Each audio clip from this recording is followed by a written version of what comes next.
everyone, this is your Preeti ma'am, and today we are going to discuss another chapter from class 6, that is chapter 15, Air Around Us. So if you have missed the explanation of any other chapter from class 6, the link for the playlist of class 6 is given in the description box below. Also, if you are new to my channel, do consider subscribing it right now and press the bell icon for latest update. Also, you can follow me on my Instagram and on my Facebook page where I upload the answers for quick assignments given in your textbook. So now, without further ado, let's start with today's class. So today we are going to start our discussion from the topic constituents of the air. ठीक है. सो लेवॉइजियर ने क्या किया था इन 1789 में. He showed that the main constituent of air is oxygen and nitrogen. Oxygen and nitrogen जो है वो एयर के मेन कंस्टिट्यूएंट्स हैं. मीन्स मेनली एयर में यही दो गैसेस प्रेजेंट हैं. Now what is the ratio of nitrogen and oxygen present in the air? So the ratio of nitrogen to that of oxygen is 4:1 by volume. ठीक है. Now air में और इसके साथ साथ और भी बहुत से डिफरेंट कंस्टिट्यूएंट्स प्रेजेंट हैं जो कि carbon dioxide, water vapour, noble gases जिसमें कि helium, neon, argon, krypton, xenon ये सब भी प्रेजेंट है. साथ ही में डस्ट पार्टिकल, स्मोक्स और भी बहुत सारे गैसेस इसमें प्रेजेंट है एयर में. ठीक है. सो मेनली उसने क्या बताया था कि मेनली ऑक्सीजन और नाइट्रोजन प्रेजेंट है एंड साथ में ये सब गैसेस एंड पार्टिकल्स भी कंस्टिट्यूएंट करते हैं एयर को. ठीक है. Now the next topic is about the sources of the constituent of air. Means जो हमारे कंस्टिट्यूएंट हैं एयर के, जो कॉम्पोनेंट्स हैं, क्या क्या, nitrogen, oxygen, carbon dioxide, then water vapour, noble gas और जो सॉलिड पार्टिकल्स है. सॉलिड पार्टिकल्स में हमारे जो डस्ट है, जो स्मोक है, वो सब जो पार्टिकल्स हैं उन सब के सोर्सेज क्या हैं आपको इस टेबल में मिल जाएंगे. ठीक है. फॉर एग्जांपल अगर हम नाइट्रोजन का देखें तो नाइट्रोजन का जो सोर्स है वो नेचुरल है. ऑक्सीजन का भी नेचुरल होगा. फोटोसिंथेसिस के समय जो प्लांट्स रिलीज करती हैं that is nothing but oxygen, तो वो भी हमारा एक नेचुरल हो गया सोर्स. अब कार्बन डाइऑक्साइड की बात करें तो कार्बन डाइऑक्साइड किस वजह से हमें मिलता है, मीन्स उसका जो सोर्स है, मीन्स किस वजह से कार्बन डाइऑक्साइड एटमॉस्फेयर में है. The reason is, the source behind it is respiration by animals and human beings. Animals और ह्यूमन बींग्स जब रेस्पायर करते हैं, सांस लेते हैं या छोड़ते हैं, तो उसमें कार्बन डाइऑक्साइड इन्वॉल्व होता है क्योंकि जब वो सांस छोड़ रहे हैं तो फिर वो कार्बन डाइऑक्साइड रिलीज कर रहे हैं. सो रेस्पिरेशन में एक तो carbon dioxide as a source हो गया. Next is burning of fuels. जब हम किसी चीज़ को जलाते हैं, फ्यूल्स को बर्न करते हैं, तो भी कार्बन डाइऑक्साइड रिलीज होता है. तो दूसरा सोर्स हमारा हो गया बर्निंग ऑफ फ्यूल्स. ऐसे ही यहाँ पे आपको वाटर वेपर, नोबल गैस और सॉलिड पार्टिकल्स की भी देखने को मिल जाएंगे. ठीक है. So this table will give you the idea of the sources of the constituent particles of air. Understood.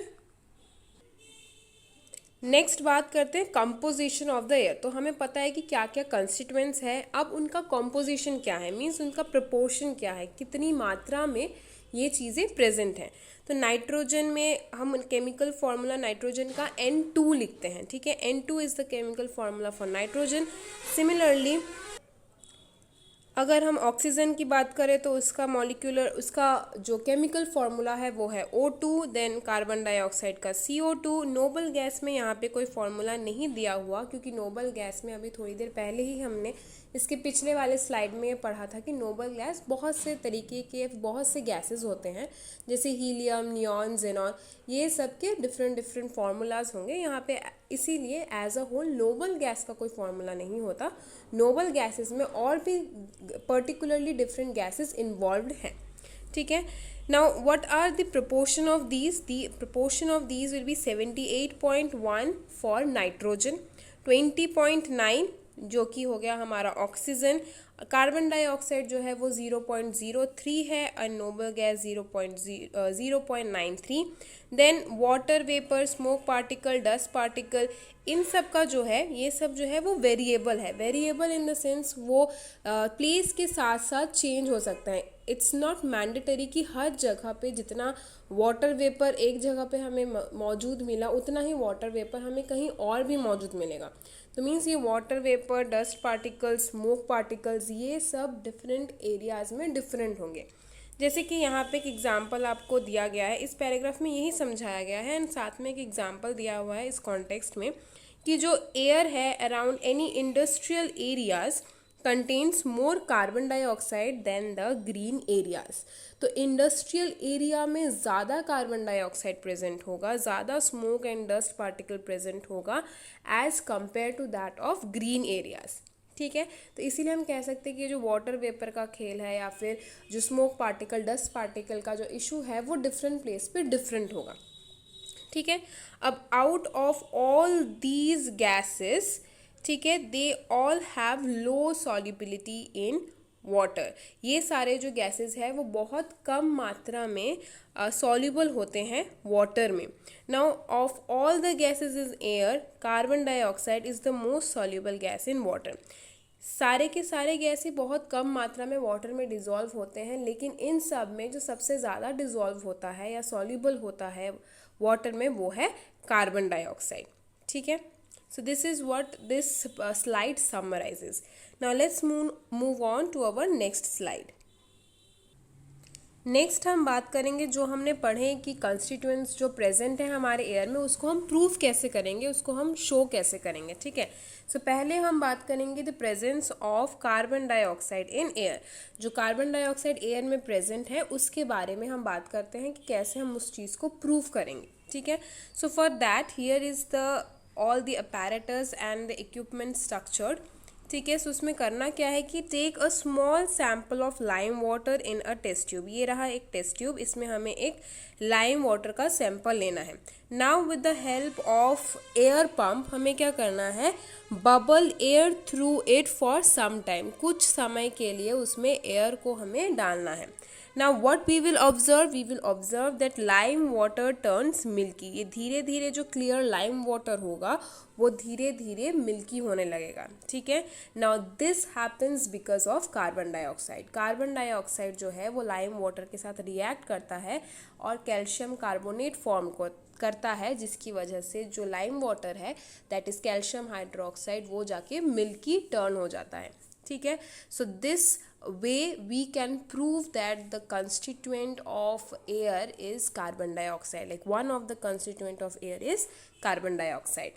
Now next जो है वो बताएगा कि वाटर वेपर जो है वो एयर में प्रेजेंट है, तो उसके प्रेजेंस को आइडेंटिफाई करने के लिए एक्सपेरिमेंट क्या करेंगे हम, पहले तो हम एक आइस कोल्ड वाटर को लेंगे, उसके अंदर कुछ आइस क्यूब्स डालेंगे एंड उस पूरे चीज़ को एक बीकर में हम डाल के टेबल पे रख देंगे। ठीक है, now after some time we will find that the air droplets are formed on the surface of that beaker. तो आउटसाइड द बीकर हम देखेंगे कि वहाँ पे छोटे छोटे वाटर ड्रॉपलेट्स हमें दिखेंगे। ये हुआ क्यों, this is due to the condensation of water vapour present in the air. ये हुआ बिकॉज ऑफ कंडेंसेशन। ठीक है, कंडेंसेशन में क्या होता है, वाटर वेपर जो है कोई ठंडी जगह के कांटेक्ट में आएगा तो वाटर वेपर जो है वो कंडेंस होके वाटर ड्रॉपलेट में कन्वर्ट हो जाएगा। मींस जब हम किसी गैस को फ्रीज करते, कोल्ड एटमॉस्फेयर में रखते हैं या फिर टेम्परेचर हम उसका कम करते हैं तो जो गैस है वो दोबारा से लिक्विड फॉर्म में आने लगता है। That is what happens in condensation process. तो वही प्रोसेस होगा जब वाटर वेपर ठंडे सरफेस के कांटेक्ट में आएगा तो वो वाटर वेपर वाटर के फॉर्म में, वाटर ड्रॉपलेट्स के फॉर्म में हमें नज़र आएंगे। ठीक है, सो इस एक्सपेरिमेंट से हमें क्या पता चलता है कि एयर जो है उसमें वाटर वेपर प्रेजेंट है। Now the content of water vapor in the air is expressed in terms of humidity or relative humidity। Means कितना अमाउंट वाटर वेपर का एयर में प्रेजेंट है उसको हम किस टर्म्स में मेजर करते हैं, उसको हम ह्यूमिडिटी या फिर रिलेटिव ह्यूमिडिटी के टर्म में मेजर करते हैं। क्लियर, नेक्स्ट जो है that is to identify the presence of dust या फिर smoke particles in the air. कैसे पता लगाएंगे? पहले तो हमें पता है कि air also contains fine dust and smoke particles. Now the quantity of these particle is higher in industrial area and around desert areas. तो जैसे कि हमने पढ़ा था कि जो डस्ट पार्टिकल या स्मोक पार्टिकल्स होंगे वो प्लेस टू प्लेस वेरी करेंगे, means they are variable, they don't have a fixed proportion. ठीक है, उनका कोई फिक्स प्रोपोर्शन नहीं है, वो प्लेस टू प्लेस डिफरेंट हो सकते हैं. तो इंडस्ट्रियल और जो डेजर्ट एरियाज होंगे वहाँ पे डस्ट और स्मोक की मात्रा ज़्यादा होगी, वैसे पार्टिकल्स की मात्रा ज़्यादा होगी. और इसको दिखाने के लिए, मीन्स जो डस्ट पार्टिकल्स हैं वो एयर में प्रेजेंट है, उसको दिखाने के लिए to show that we have to perform this activity. Now what is this activity? First हमें क्या करना है, एक क्लीन ड्राई वॉच ग्लास लेना है. उसका जो इनर सरफेस होगा उसको हमें ग्रीस करना है, उसके ऊपर ग्रीस लगा के उसको खुले में छोड़ देना है. ठीक है, कुछ देर बाद after a few hours time wipe it's inner surface with a white cotton cloth. उसका जो इनर सरफेस होगा उसको हमें वाइट कॉटन क्लॉथ से पोंछना है. जब हम उसको रब ऑफ करेंगे, मीन्स उसको वाइप ऑफ करेंगे, तो what we will observe the dust और the smoke particles on the cloth. ठीक है, तो हम जब उसको वाइप आउट करेंगे तो हमें वहाँ पे डस्ट और स्मोक पार्टिकल दिखेंगे, जिससे कि ये कंफर्म होता है कि एयर में डस्ट और स्मोक पार्टिकल्स प्रेजेंट है. ठीक है, so these are the experiments to show that the presence of carbon dioxide, water vapor, dust and smoke particles in the air. Clear? अब हमने पढ़ लिया कि उसके कॉम्पोजिशन क्या है, उसके कंस्टिट्यूएंट पार्टिकल्स क्या है. अब हमें पढ़ना है कि कैसे जो ये कंस्टिट्यूएंट्स हैं उनमें से जो ऑक्सीजन हो गया, कार्बन डाइऑक्साइड हो गया, ये सब हमारे बॉडी में कैसे सर्कुलेट हो रहे हैं, एटमॉस्फेयर में कैसे सर्कुलेट हो रहे हैं. ठीक है, so first of all we are going to read about how do animals and plants living in water and soil get oxygen. तो एनिमल्स एंड प्लांट्स को रेस्पिरेशन के प्रोसेस के समय ऑक्सीजन चाहिए होता है, तो वो कैसे उनको मिलेगा जो कि प्लांट और जो कि वाटर और सॉइल में रहते हैं. ठीक है, so now all living things need energy for their activities. सभी लिविंग थिंग्स को एनर्जी चाहिए होती है काम करने के लिए, एक्टिविटीज़ के लिए. Now this energy comes from the food. और ये एनर्जी कहाँ से मिलती है? हमें फूड से मिलती हैं. Now the food taken by a living organism combines with oxygen inside its body to produce energy and this is called respiration. तो हम जब खाना खाते हैं तो ऐसा क्या होता है हमारी बॉडी में जिससे कि हमें एनर्जी मिलती है? तो जिस प्रोसेस से जो हम खाना अपने अंदर लेते हैं वो जाके ऑक्सीजन के साथ रिएक्ट करके एनर्जी प्रोड्यूस करता है. Now this whole process is nothing but respiration, क्योंकि ऑक्सीजन का जो इनटेक है that is nothing but respiration. ठीक है, नेक्स्ट जो है living organisms get the required oxygen in one or more of the following ways. तो उसमें से पहला वे क्या है? That is directly from the air. उनको डायरेक्टली एयर से भी वो अपना रेस्पिरेशन प्रोसेस कर सकते हैं, मीन्स जो ऑक्सीजन है वो वहाँ से ले सकते हैं. कैसे? The living organisms living on the earth take in oxygen from the air during respiration. Now carbon dioxide and water vapor produced during the process are given out. तो वो जो लिविंग ऑर्गेनिजम्स अर्थ पे रहते हैं वो क्या करते हैं? वो डायरेक्टली ऑक्सीजन को एटमॉस्फेयर से लेते हैं and carbon dioxide and water vapour जो है वो रिलीज कर देते हैं in this process of respiration. Now ऐसे कौन से एग्जाम्पल्स हैं हमारे पास? दोज आर बर्ड्स, मैमल्स में इंक्लूड होते हैं ह्यूमन बींग्स जो कि ब्रीथ करते हैं लंग्स के थ्रू. ठीक है, नेक्स्ट वे कौन सा है? That is from the air dissolved in air, that is dissolved in water. Now जो एयर वाटर में डिजॉल्व होता है उनसे ऑक्सीजन को लेना, उसके लिए हमारे पास एग्जाम्पल्स कौन से होंगे? वो जो कि वाटर में रहते हैं, जो कि वाटर बॉडीज में रहते हैं. ठीक है, now animals and plants which live in water such as fish breathe in oxygen dissolved in water. जो एनिमल्स एंड प्लांट्स जो होते हैं जो कि वाटर में रहते हैं, जैसे कि फिश हो गया, वो क्या करते हैं? वो जो ऑक्सीजन वाटर में डिजॉल्व है उनसे ब्रीथ करते हैं, उनको ब्रीद इन करते हैं. Now a fish uses its gills for breathing. Fish कौन से ऑर्गन के थ्रू ब्रीथ करते हैं? They breathe through their gills. ठीक है. नेक्स्ट क्या है? When in water a frog breathes in oxygen dissolved in water and through its skin, while on land it breathes through its lungs. अब frog के case को अगर हम देखें तो फ्रॉग्स जो है वो वाटर में भी ब्रीथ कर सकते हैं एंड जब वो सॉइल पे रहते हैं तब भी वो ब्रीथ कर सकते हैं. कैसे? जब वो वाटर में ब्रीथ करते हैं तो वो अपने स्किन के थ्रू जो ऑक्सीजन वाटर में डिजॉल्व है उसको लेके ब्रीदिंग करते हैं, और जब वो सॉइल में रहते हैं तो they breathe through their lungs. Clear? Next क्या है? That is from the air trapped in the soil. जो प्लांट्स हो गए हमारे या फिर जो कि सॉइल में रहते हैं, वैसे जो ऑर्गेनिजम्स हैं हमारे, वो कैसे ब्रीथ करते होंगे? Now the organism that lives in burrows and holes in deep soil get their oxygen from the air trapped in soil.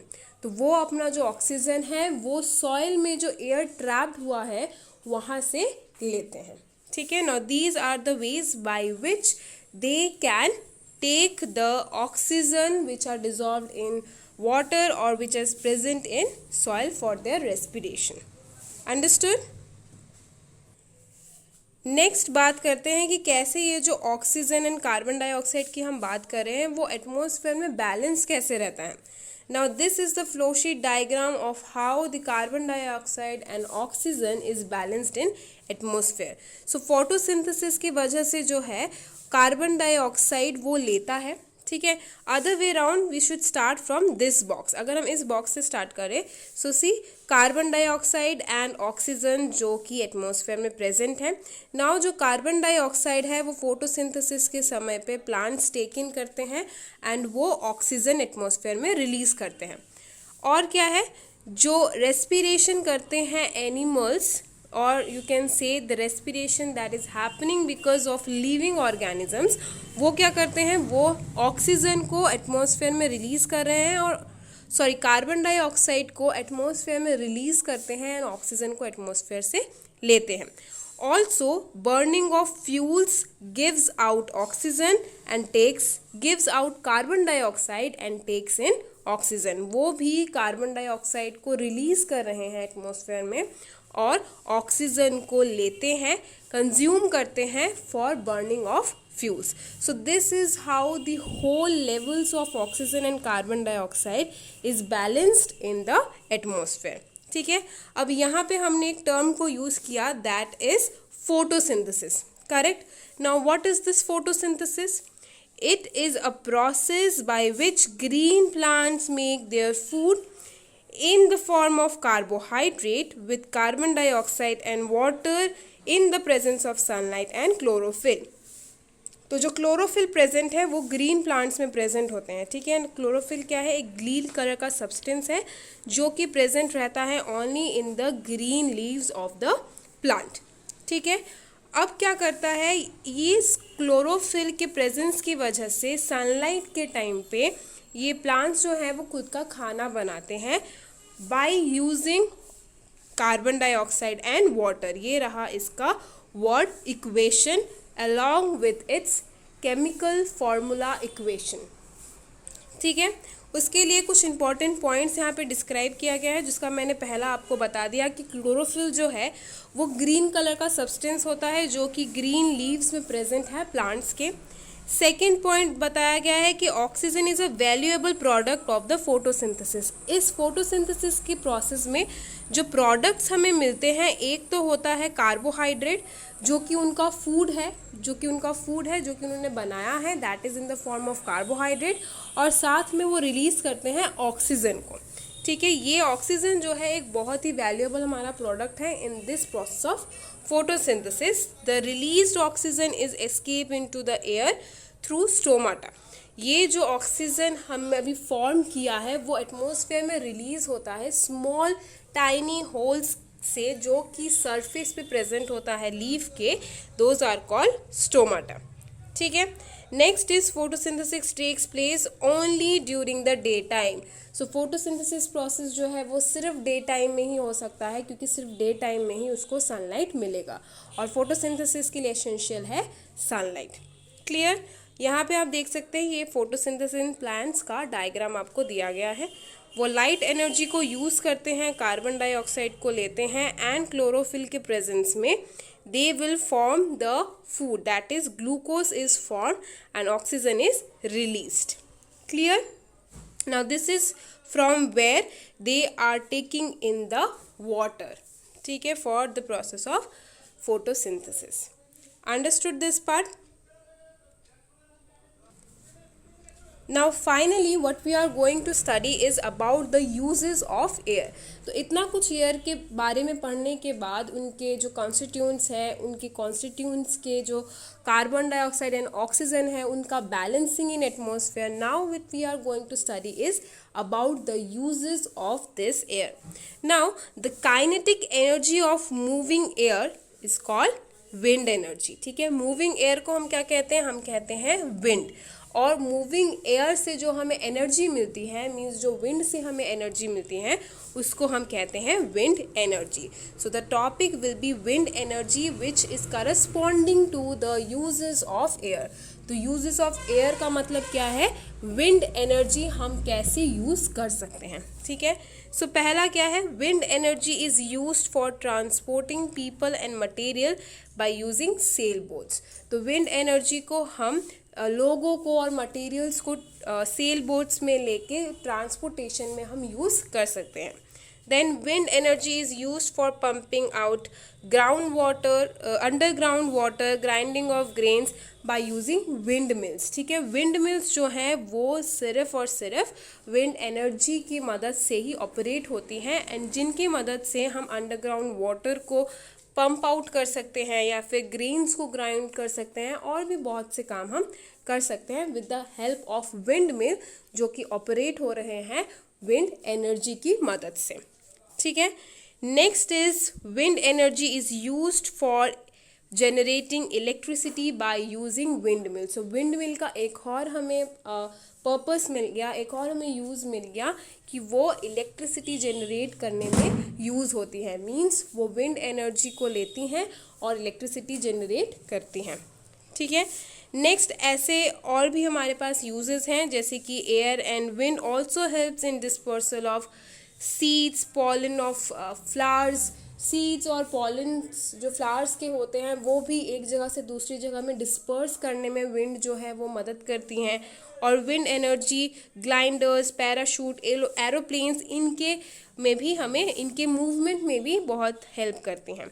ठीक है, और यहाँ पे आपको दिया गया है विंड मिल का use, that is wind mill can be used for running a water pump, grinding grains, जिसके बारे में हमने थोड़ी देर पहले ही पॉइंट नंबर 2 में डिस्कस किया। ठीक है, so these are the uses of air which is nothing but the use of wind energy. Understood? So students, that's all for today's video. In our next video, we are going to discuss the exercise questions of this chapter. Till then, stay tuned and thank you.